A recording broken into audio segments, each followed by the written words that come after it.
Peace netters and netters, goddesses and gods. It's your God, Brother Andre. You know how I do. I'm out here. I promised y'all the other day, or I spoke of briefly, how I was going to come to y'all with this this knowledge that I've attained, and insight that I've attained concerning the number 8.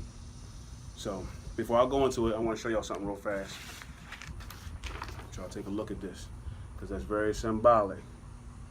It's very symbolic. I'm gonna show y'all again. I'm gonna show y'all that again at the end of the video. Let me show that to you one more time, though, real quick. Y'all see that, right? All right. With that being said, the symbol of the number 8, as we know, it's hot out here, so y'all gonna see me wiping my face with this towel. It's 90 degrees out here. But the symbol of the number 8 is also the symbol of infinity, as we all know. Most of us know, at least. And it represents 2 circles coming together, intertwining and then becoming one. All right, in order to do the knowledge on some things, we got to go to the basics. I mean, break things down. When you are trying to find the true meaning or origin of a word, it's called etymology. You know what I mean? You will dig into the origins of that word. Where did it come from? Where did it originate at? All right, you must do the same thing with everything in life. You must break things down and look at it for the bare essence of what it really is. So, with that being said, the symbol of the number 8 is also symbolic. Along with being the symbol for infinity, it is also symbolic to transformation that can and by natural or natural forces should occur on all realms of existence, such as etherical, psychological, and physical planes. The reason why I referenced 2 circles in the beginning of this becoming an 8 is because each individual. Now, when we're talking about the number 8, and we're talking about infinity, we gotta think about this. What do you mean infinity? The infinity of what? The eternity of what? So, the reason why I referenced the 2 circles in the beginning becoming the 8 is because each individual represents a circle or a whole individual being. 360 degrees of a cipher. We spoke on this before, that 100 degrees is only a very small part of the cipher, you know what I'm saying, or the circle. 360 degrees makes a whole. Okay? The original, some might dispute this with me, but the original Africans, you know, our original ancestors, ancient ancestors, looked at the calendar as 360 degrees. The same way. The calendar year was 360 degrees, not 365. It's a story about how that changed into 365.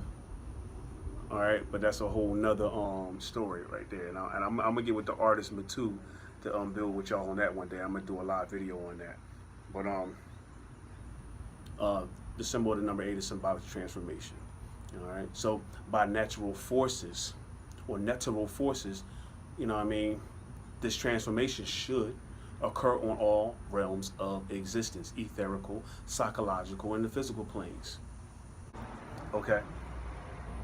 So like I said, the reason why I referenced the 2 circles, okay, the 360 degrees, you know, beings, you know what I mean, 360, if you add 3, 6, and a 0 up together, you get 9. The 2 non-ether beings, if you add them together, you know what I'm saying, or them by themselves are a whole being, but when you add them together, what are you creating? You are creating infinity, okay? You are creating the potential to create a new being, okay? As long as the 2 360 degree ciphers or beings, all right, 9 ethers are male and female. Now, if those 2 beings merge naturally, like a male and a female should do, when that happens, it's a sacred act known to the ancient ancestors of Africans, you know what I mean, and all who hold a true respect for life and the creation of it today. It's a sacred act that we call sex, or the act of mating between a female and a male. Those circles that merged and bonded in that physical act also merged mentally. I say they merged mentally because they were both mentally willing to do that. So they merged physically and mentally, as well as spiritually. But only if you're connected on that higher level and plane that transcends the physical and touches the emotional. Because if you are connected on that higher level and plane, you transcend the physical. You know what I mean? You touch on an emotional level. The ancestors understood this, and so do these parasites that are running rampant today, and that are running current world affairs through parasitic agendas today. They understand this too. They promote lust and lower vibrational interactions between the male and the female in an effort to procreate more imbalanced beings, like themselves, out of tune, in harmony with netta or nature, leaving babies to be produced with the same imbalances at the time of their conception as well as after they are brought into this world, by them feeling and seeing the absence of their biological mother or their father in the household. Whenever you have that absence of one of the nine ethers, the divine beings, male and female, one of them are not there, you have an imbalance in the child. It's a reason why they're supposed to be there. So, however, they also know in their promotion of lust and imbalance to our people, okay, they know that divine beings are still created under those circumstances. So that's why there's a strong agenda and a push on behalf of those in power through media manipulation via means of outlets, that all the outlets, matter of fact, that fall under the umbrella to mislead, misguide, misteach, and control the thinking of divine beings in order to prevent them from tapping into their inherent divine powers. So that's why our ancestors knew that the act of sex was a sacred act, not something that we should take lightly. We're bringing forth life. There's a responsibility with that. This sacred act should not be performed with random people, recklessly, but instead with one whom you are in agreement with, attuned with, on all levels of your being, charging your chakras to react in a balanced manner, allowing you to tap into your inner source self, vibrating you higher in a divine manner as it should be.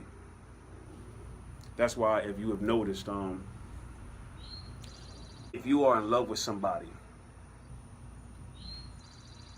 that sexual act is much more intense and greater.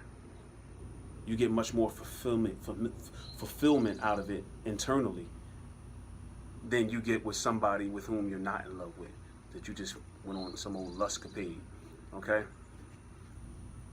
It's stronger and much greater than somebody you're not attuned with. It's stronger and much greater than somebody whom you're not aligned with internally, okay? Because you're tapping into energies when you're aligned, attuned, and in agreement with somebody that you can't even begin to tap into when you're not. Our ancestors knew this. Once again, how did they know this? Because they were attuned with netta. They were attuned with the divine omniverse and the cosmos that they came from. They knew this divine cosmic law, and that's where the physical knowledge, I'm going to say it again, that's where the physical knowledge came about, with the two circles merging together, two non-ethers merging together, okay? 360 makes 9, okay? Merging together, becoming the sign of infinity, the number 8. In doing this, merging on a balanced attune and divine levels, they transform themselves, creating a new being on all levels of existence. Not only do they vibrate higher and elevate, they put themselves in a state where they are allowed to bring forth life. So they've also transformed and summoned a new life into this world, and became the portal which that life comes through and enters this world. So In doing this, they transform themselves, creating a new being on all levels of existence, etheric, mental, and physical, all in one as they are. They are not just physical beings, they are etheric and mental beings also in one. So that's just one way of transformation that happens to bring forth new life in the form of a new being of pure energy manifesting in the physical in this world. Other forms of transformation include when, let's say, one changes his or her way of thinking about something, their perception concerning a certain subject or matter, due to the awakening of information that was once dormant in their mental and etheric spiritual DNA, because we know everything. All the answers are already there. That's why when you hear it, you know it to be truth. We're doing is being reminded of the knowledge that we already knew. That's why it's called information and it's not called outformation. There's no such thing as outformation. It's only information. I mean, well, there's a such thing as outformation, but is it true? Because we're connected to the all. We're connected to the source. The source is connected to us. The all is connected to us. So if it's something that's not in us, is it true or is it artificial? Information. So we knew it all. We know it already. Okay? So when you hear it, you're just awakening that dormant mental and etheric spiritual or / spiritual DNA within you. You're awakening that information in there that triggers that. Okay? Or unlocks that. It's like when, I'm gonna give you an example. It's like when in the Christian religion, they say you're born again. You're born again. Let's think about that. You're not actually or physically being born again. Okay? You were born perfect the first time. It's a meme that says that, and I seen it a couple years back. But you were born perfect the first time. There's no need to be born again. Okay? You just need to mature. That's what the meme said, I believe. But you're not being physically born again. You're just born again mentally and etherically. When your perception of something changes mentally, then you physically start to feel different according to the new perception that about that particular subject matter. You physically start to feel different according to the new perception about that particular subject or matter. You cannot change your mental and physical feelings towards something and not change the energy vibrating within you towards that particular matter or subject. So spiritually you change as well. How y'all doing? So you are transformed into a new being. You're not just the old person under those old perceptions or those old ways of thinking. You've evolved past those hindrances and blocks that come along with them preventing you from growth. How you doing? All right. You've evolved past those hindrances and blocks that come along with those that will prevent you from that growth. Once you've come into this new understanding, tapped into that new information that was already in you, just dormant. Another form of transformation is when your DNA kicks in and automatically provoking changes within your physical appearance, triggered by internal changes in your bodily functions. Your body develops from one stage to another as the laws of physical nature command in this matrix. Okay, so what do I mean by when your DNA kicks in and automatically provokes changes in your physical appearance? Gray hair. At a certain age, I started getting gray hair. At a certain age, a woman reaches puberty. At a certain stage in your life, your mind starts to change. They say after the age of 26, the front part of your brain that controls your reasoning, allows you to start reasoning better, kicks in after the age of 26, and you don't make rash, stupid decisions, as you would when you were young. Some of y'all front part of y'all brains do. All right. Another form of transformation is when you apply right knowledge to your being, enabling you to tap into higher realms of consciousness, provoking you to initiate changes in your physical and etheric lifestyle, such as your diet. You change your physical diet or whatever to one more conducive to a transformation from the old being you were to a newer, improved, higher, elevated one. So these are just some of the forms of transformation that you experience in this physical realm. That also, as above, so below, you experience on all your levels and realms of existence. So I'm gonna go back to what I showed you in the beginning on that paper. Split the number 8 in half. If you've seen the beginning of this video, you've seen what I had. Split the number 8 in half. I mean, the image of 8, the image of the number 8 that they give your kids in schools in their notebooks. Okay? Picture it in your mind. Then split it in half, matter of fact. Take this number 8. And I want you to split it in half. Draw a line straight through it. What do you get? This is what it looks like if you draw a line through it. Now you pull those two parts apart. Pull those two sides apart, those two halves apart. What do you get then? That's what you get. Now I'm gonna fold this here and show you what those were. The number 3. You take that number 8, draw a line right down the middle and pull it apart, each half.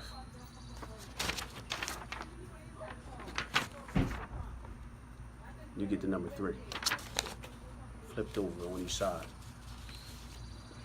Why do I say that? Why is that important? Why do you get the number 3, which is symbolic to the Holy Trinity? Because a number 3 is symbolic and the symbol for the true Holy Trinity, which is a woman, man, and a child. Because only a woman, a man, and a child can ensure eternal life, which the number 8 stands for, infinity/eternal. My better half, my wife, we call each other our better halves. We are two wholes, two ciphers, two 360-degree non-ether beings. But we are both each other's better half, even though we are wholes. When we merge, we create one. Same thing. When you split that number 8, what do you get? The Holy Trinity all over again. So what is the key to the number 8? The number 3. What does the number 3 stand for? The Holy Trinity, woman, man, and child. What does the Holy Trinity of woman, man, and child ensure? The continuation of life. / infinity, the 8. I'm going to say that again. What does the Holy Trinity of woman, man, and child ensure? The continuation of life / infinity.